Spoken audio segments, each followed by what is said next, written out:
ಎಲ್ಲರೂ ಕೂಡ ಗಣೇಶೋತ್ಸವದ ಹಾರ್ದಿಕ ಶುಭಾಶಯಗಳು.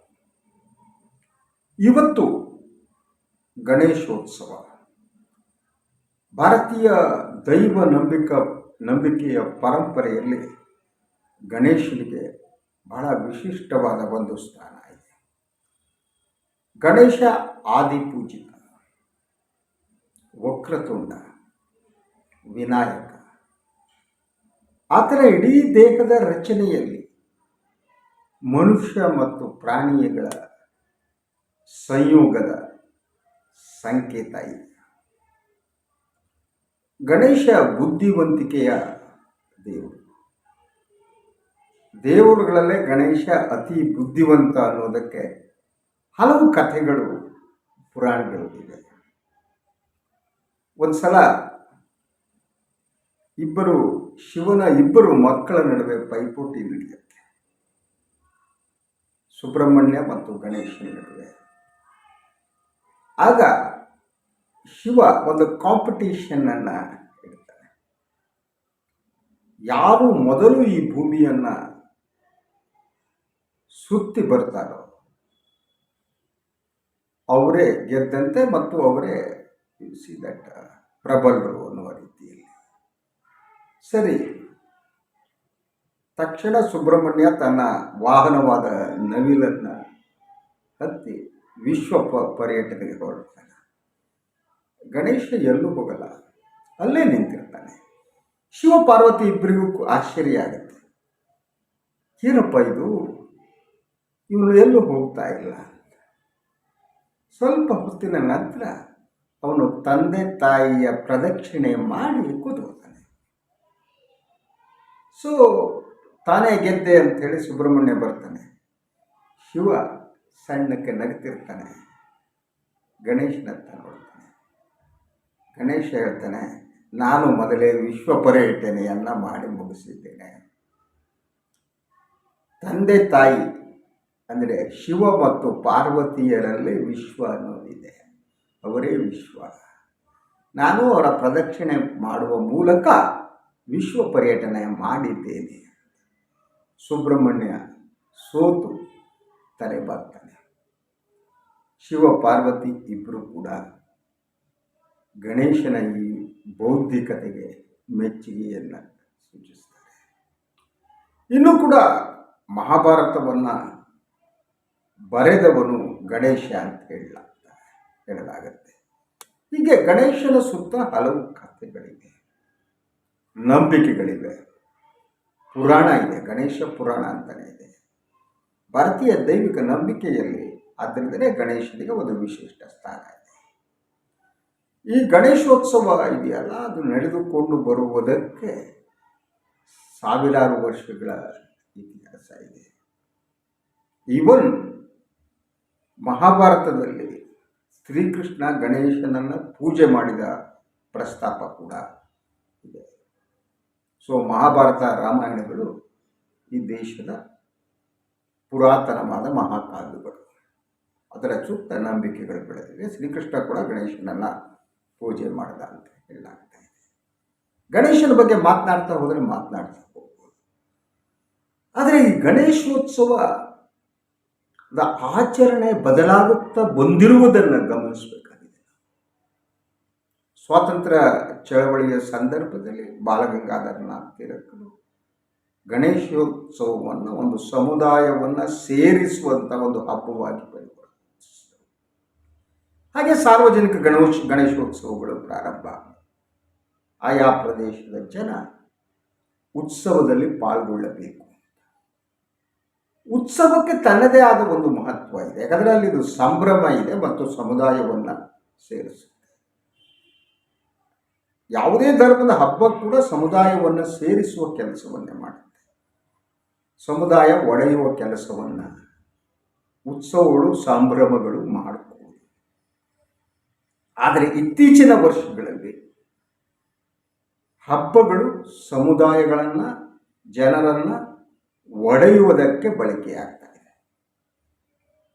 ಈಗ ನಾನು ಈದ್ಗಾ ಮೈದಾನದಲ್ಲಿ ಗಣೇಶೋತ್ಸವ ನಡೆಸುವ ಮನಸ್ಥಿತಿಯ ಬಗ್ಗೆ, ವಿಚಾರದ ಬಗ್ಗೆ ಮಾತನಾಡ್ತೀನಿ.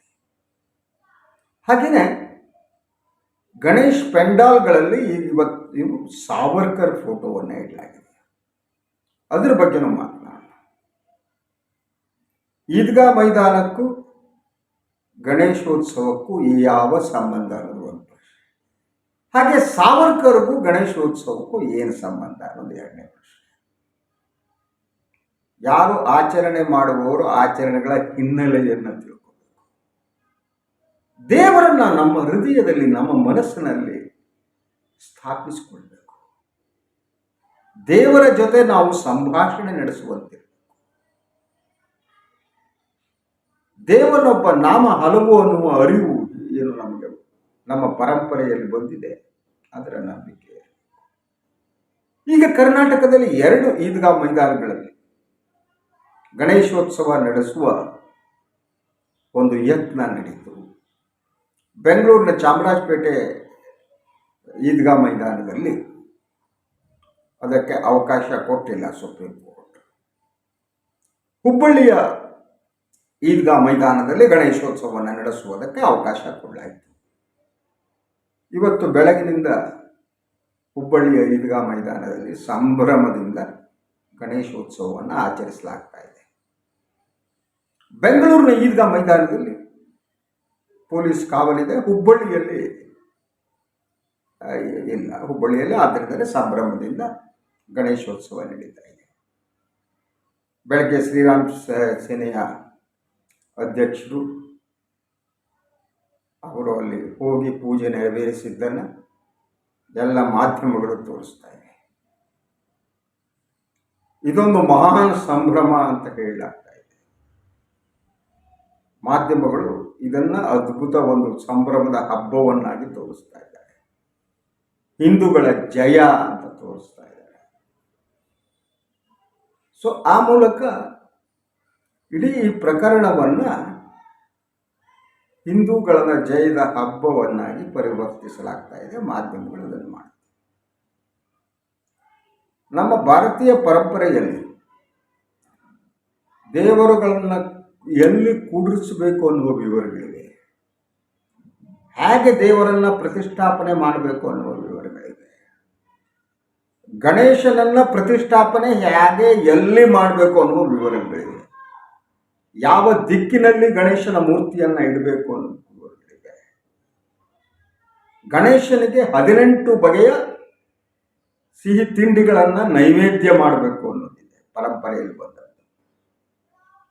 ಹಾಗಿದ್ರೆ ಈಗ ಈದ್ಗಾ ಮೈದಾನದಲ್ಲಿ ಗಣೇಶೋತ್ಸವ ಮಾಡುವುದು ಎಷ್ಟು ಸರಿ?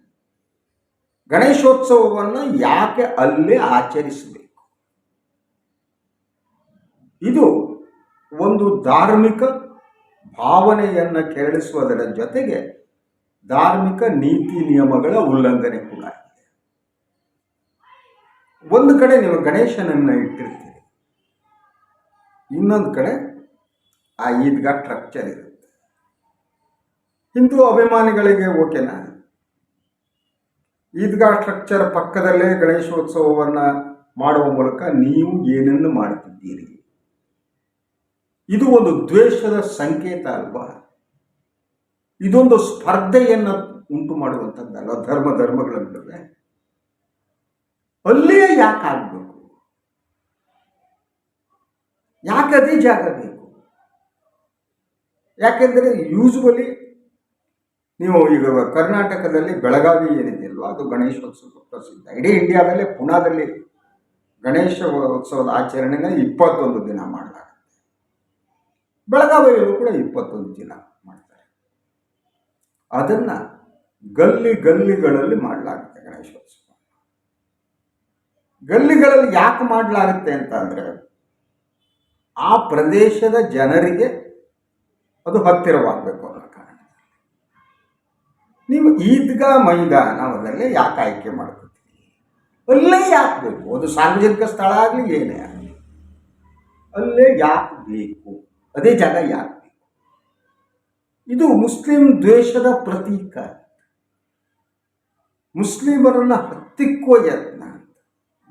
ನೀವು ಇವತ್ತು ಈದ್ಗಾ ಮೈದಾನದಲ್ಲಿ ಮಾಡಿದವ್ರು ನಾಳೆ ನಾನು ಮಸೀದಿಲಿ ಹೋಗಿ ಗಣೇಶೋತ್ಸವ ಮಾಡ್ತೀನಿ ಅಂತ ಹೇಳೋದಕ್ಕೂ ಏನು ಹಿಂಜರಿ ಎಲ್ಲ ಅನ್ನೋದು. ಅದು ಮುಂದಿನ ಸ್ಟೆಪ್ ಇರುವುದು.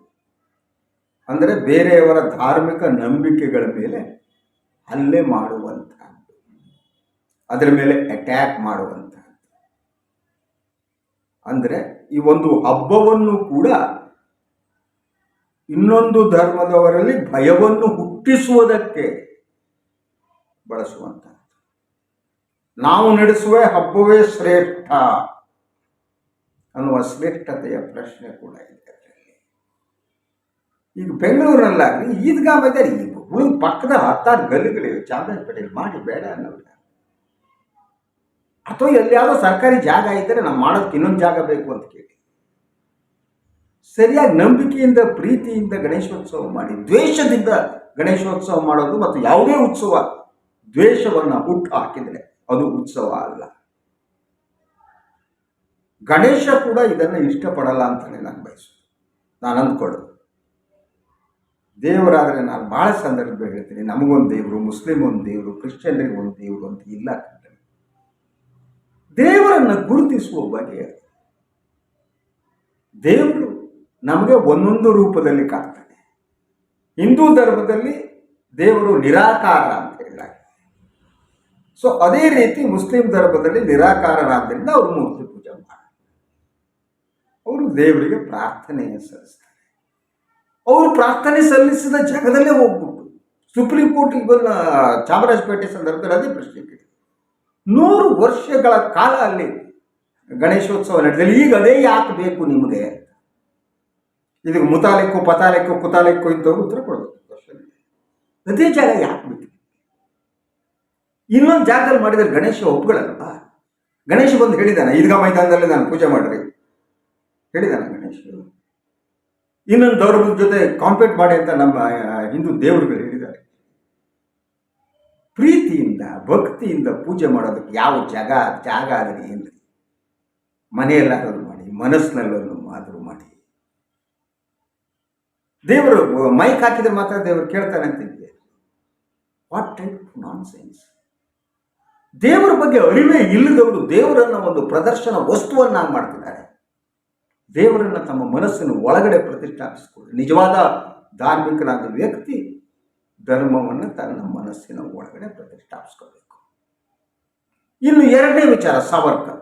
ಶ್ರೀರಾಮ್ ಸೇನೆಯವರೇ ಎಲ್ಲ ಪೋಸ್ಟರ್ಗಳನ್ನು ಕೊಟ್ಟಿದ್ದಾರೆ. ಸೊ ಅದರಲ್ಲಿ ಗಣೇಶ ಎಲ್ಲೆಲ್ಲಿ ಪೆಂಡಾಲ್ಗಳಿವೆಯೋ ಅಲ್ಲಿ ಹಾಕಬೇಕು ಅಂತ. ಆ ಭಿತ್ತಿಪತ್ರದಲ್ಲಿ ಒಂದು ಕಡೆ ಬಾಲಗಂಗಾಧರನಾಥ್ ತಿಲಕರ ಫೋಟೋ ಇದೆ, ಮತ್ತೊಂದು ಕಡೆ ಸಾವರ್ಕರ್ ಫೋಟೋ ಇದೆ. ಸಾವರ್ಕರ್ಗೂ ಗಣೇಶ್ಗೂ ದೇವರಿಗೂ ಏನು ಸಂಬಂಧ? ರಾಜಕೀಯ ಕಾರಣಕ್ಕಲ್ವ ನೀವು ಹೇಳತ್ತಂದಿದ್ದು? ಎಂದೂ ಕೂಡ ಸಾವರ್ಕರ್ ಆಸ್ತಿಕರಾಗಿರಲಿಲ್ಲ. ಇತಿಹಾಸದ ಪುಟ ತೆಗೆದು ನೋಡಿ. ಸಾವರ್ಕರ್ ಒಬ್ಬ ನಾಸ್ತಿಕರು. ಅವರಿಗೆ ದೇವರ ಮೇಲೆ ನಂಬಿಕೆ ಇಲ್ಲ. ಸಾವರ್ಕರ್ ದೇವರನ್ನ ನಂಬುತ್ತಿರಲಿಲ್ಲ. ದೇವರನ್ನು ನಂಬದಿರೋ ವ್ಯಕ್ತಿ ತಂದುಬಿಟ್ಟು ಅವ್ರ ಫೋಟೋ ದೇವರ ಹಾಕುವ ಮೂಲಕ ನೀವು ಗಣೇಶೋತ್ಸವಕ್ಕೆ ಅವಮಾನ ಮಾಡ್ತೀವಿ. ದೇವರನ್ನು ನಂಬದಿರುವ ವ್ಯಕ್ತಿಯನ್ನು ಯಾಕೆ ರಾಜಕೀಯ ಕಾರಣಕ್ಕಲ್ವ ನೀವು ಇಟ್ಕೊಳ್ಳೋದು? You want to replace Mahatma Gandhi. ನಿಮಗೆ ಮಹಾತ್ಮ ಗಾಂಧಿ ರಿಪ್ಲೇಸ್ ಮಾಡೋದಕ್ಕೆ ಗೋಡ್ಸೆ ಗುರುವನ್ನ ತಾವು ಹೊತ್ಕೊಂಡು ಮೆರವಣಿಗೆ ಮಾಡ್ತೀವಿ. ನೇರವಾಗಿ ಗಾಂಧಿಯನ್ನು ವಿರೋಧ ಮಾಡುವ ಶಕ್ತಿ ತಮಗಿಲ್ಲ. ನೇರವಾಗಿ ಗಾಂಧಿಯನ್ನ ವಿರೋಧ ಮಾಡಿದ ದಿನ ವಿಶ್ವ ನಿಮಗೆ ಉಗಿಯುತ್ತೆ. ಆಗಲ್ಲ ನಿಮಗೆ. ಅದಕ್ಕೆ ನಿಮಗೆ ಗೋಡ್ಸೆ ಗುರು ಬೇಕು. ನೀವು ನಾಳೆ ಗೋಡ್ಸೆ ಚಿತ್ರವನ್ನು ಗಣೇಶೋತ್ಸವದಲ್ಲಿ ಹಾಕ್ಕೊಳ್ಳಿ. ನನಗದರಲ್ಲಿ ಅಪನಂಬಿಕೆ ಇಲ್ಲ. ಆದರೆ ಒಬ್ಬ ನಾಸ್ತಿಕನ ಫೋಟೋ ತಂದು ಹಾಕಿ ಸ್ವಾತಂತ್ರ್ಯ ಹೋರಾಟದಲ್ಲಿ ಅವರ ಕಾಂಟ್ರಿಬ್ಯೂಷನ್ ಪ್ರಶ್ನೆ ಆದ್ರೆ ಈವನ್ನು ಹಿಂದೂಗಳು ನಂಬುವ ಗೋ ಪೂಜೆ, ಗೋ ವಿಚಾರಕ್ಕೆ ಕೂಡ ಅವರು ಬೇರೆ ಅಭಿಪ್ರಾಯನ ಹೊಂದಿದ್ರು. ಇತಿಹಾಸ ಗೊತ್ತಿಲ್ಲ, ಓದಲ್ಲ, ತಿಳ್ಕೊಳ್ಳಲ್ಲ. 4 ಇದರ ಬಟ್ಟೆ ಹಾಕ್ಬಿಟ್ಟು ರಸ್ತೆಯಲ್ಲಿ ಹೋಗ್ಕೊಂಡು ಜೈ ಜೈ ಕಾರ್ ಜೈ ಶ್ರೀರಾಮ್ ಅಂದ್ಕೊಂಡು ಓಡಾಡ್ತೀವಿ. ಆತ್ಮಾವಲೋಕನ ಮಾಡ್ಕೊಳ್ಳಿ. ಹಬ್ಬದ ದಿನ ದೇವರು ನಿಮಗೆ ಗಣೇಶ ಬುದ್ಧಿಯನ್ನು ಸದ್ಬುದ್ಧಿಯನ್ನು ಕೊಡಲಿ. ಅದು ಆಲೋಚನೆ ಮಾಡುವಂಥ. ಆದ್ದರಿಂದ ಪ್ರಾರಂಭದಲ್ಲಿ ಹೇಳಿದೆ, ಗಣೇಶ ಬುದ್ಧಿಗೆ ಸಂಬಂಧಿಸಿದ ದೇವರು. ಅವರು ನಿಮಗೆಲ್ಲ ಬುದ್ಧಿಯನ್ನು, ಒಳ್ಳೆ ಬುದ್ಧಿಯನ್ನು ಕೊಡಲಿ ದೇವರೇ. ಗಣೇಶ ಇವ್ರನ್ನು ಕಾಪಾಡಪ್ಪ ಅಂತ ಹೇಳ್ತಾರೆ. ಇವತ್ತಿನ ಸುದ್ದಿ ವಿಶ್ಲೇಷಣೆ ಮುಗಿಸ್ತೀನಿ. ಎಲ್ಲರಿಗೂ ಒಳ್ಳೆಯದಾಗಲಿ.